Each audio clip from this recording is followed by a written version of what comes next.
Okay. So like I said, I just wanted to send you a little video so you always have it, and we can kind of just go through things. And I might just send multiple videos explaining um, different things. Puppy going crazy. I'm sorry. Just kind of explain different things so I can kind of so it's not a super long video. I wanted to quickly go over kind of the yellow dots, powerful gear, pinnacle gear, um, powering up, and kind of how that whole system works. Um, without if you were just to do activities in the world, just you were just to do stuff, normal stuff, just like killing enemies, whatever, like what we were doing, like you were getting drops just from like doing random stuff, right? Those drops will sometimes be higher, sometimes be lower, but there'll only be a few, right? Destiny has, and I know you've heard me talk about it before, but it has the power caps, right? Each season, those power caps go up. They used to go up a lot, but now they only go up by tens. So last season, the soft cap was, I believe, 1560, and then the hard cap was 1570. Now this season, the soft cap is 1570, and the hard cap is 1580.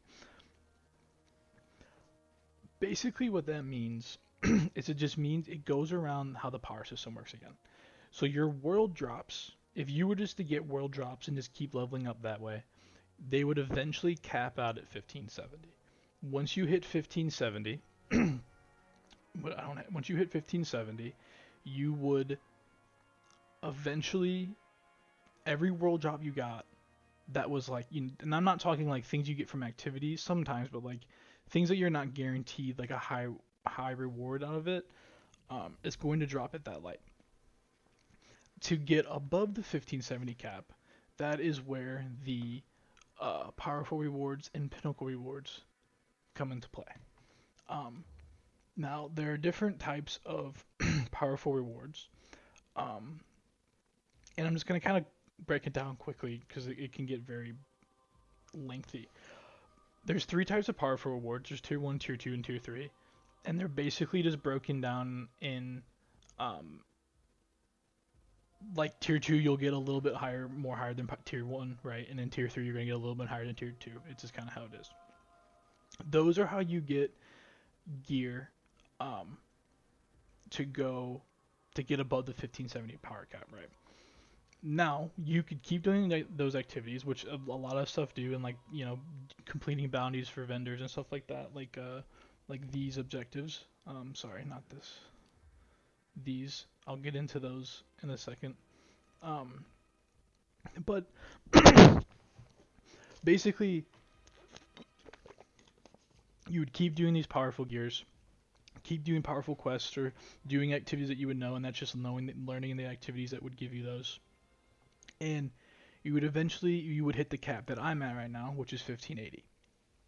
Um, it's pretty easy to do. It kind of may sound hard, but it really isn't. It's like that grind is probably easier than the grind that you're doing right now.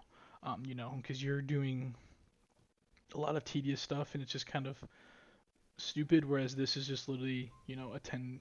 I'm going from 1570 to 1580. It's not that hard. Um,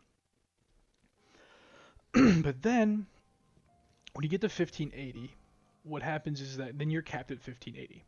The only way you can get out of 1580 is by doing things that are called pinnacle gear things. Now, pinnacle gear is usually awarded through kind of like you usually get them from like main activities or main playlist activities and hard stuff, right? So like the Vanguard, if you complete 3 strikes, you'll get one, right? Um, Gambit, same thing. Complete 3 Gambit matches, you'll get a pinnacle gear. Crucible, same thing. Complete 3 matches, you'll get pinnacle gear. Um, And then a lot of the other ones though are raids. Like this one's a dungeon. I mean we could do it. It's not that, and this one's actually very easy. But you have here like this is a raid, right?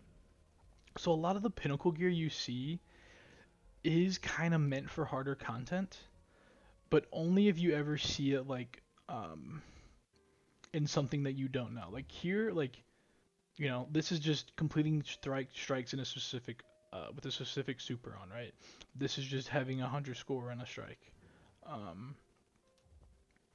But then like this one, for example, that there's eternity one, like that's just getting 200k, but that's kind of hard to do just because, you have a lot of new people doing it.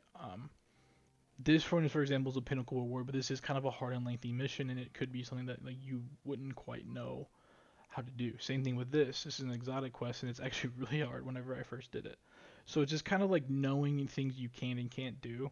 And that's it's. I mean, I can tell you from experience, but it's definitely too just like loading it into an activity that's a Pinnacle gear and being like, oh, okay, I can't do this.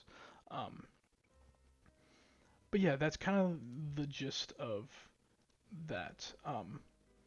You basically just get gear you would want to get. The idea is to get to 1570, right? And you can do your activities and stuff like that to get there. And then once you get to 1570, then you have to get to 1580, and that's where you know the weekly process of Destiny comes into play, right? Because this resets every week. Today was actually reset on Tuesday. But you're right. So if you complete a lot of your stuff in the week, there's not much you can do. And then that also comes into having another character, but that's something that's a whole, if you're really into the grind.